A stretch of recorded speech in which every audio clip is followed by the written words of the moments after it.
A shop owner in California was sadly gunned down at the end of last week after a man showed up at her store, a store that was located in Cedar Glen, California. It's called Magpie Clothing. She had a pride flag outside of her store.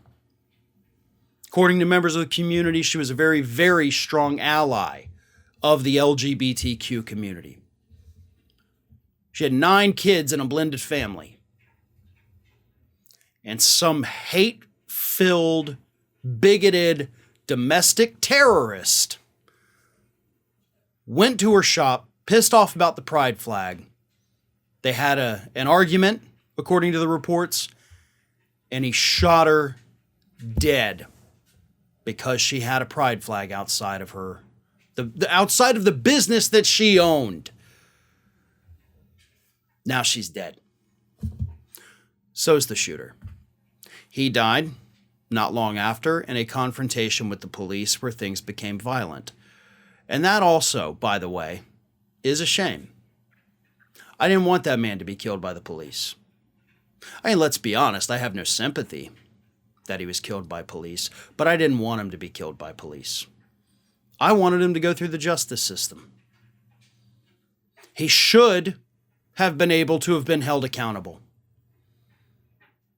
We should have gotten that kind of closure from stories like this.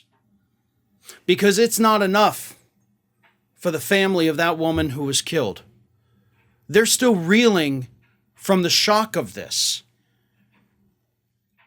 And they're not going to get to have that closure of going into that courtroom and watching this man get convicted.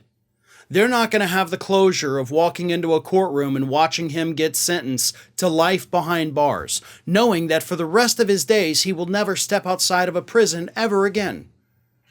That's justice. They don't get that to happen. They don't get a trial now. They don't get to hear why this man took their mother away. Why this man took their spouse away. Took their child away. The family doesn't get to hear that. Not that that makes it better, but that is a part of the closure that this family is now forever denied. So as I said, I didn't want this man to be killed by police. I wish he hadn't been. But here's the part that we all have to pay attention to about this story. This hateful rhetoric that we see coming solely from Republicans and those on the right against the LGBTQ community, this is what it begets. This is what it does. Angry, hateful rhetoric leads to violence. You don't believe me? How about you just look up human history? When one group becomes vilified above all others, and that one group is suddenly to blame for all the horrible things that happen in that country, they become the targets.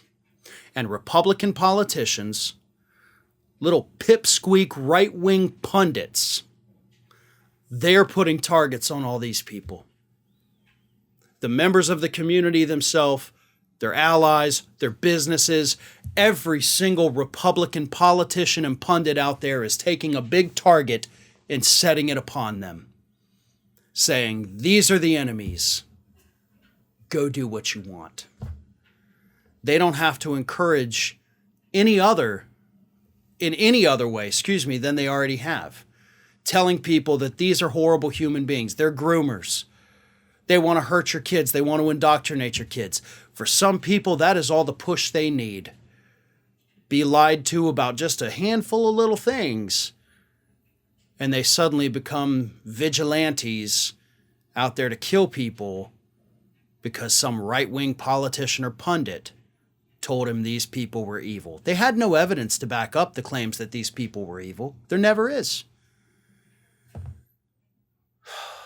But they don't need evidence.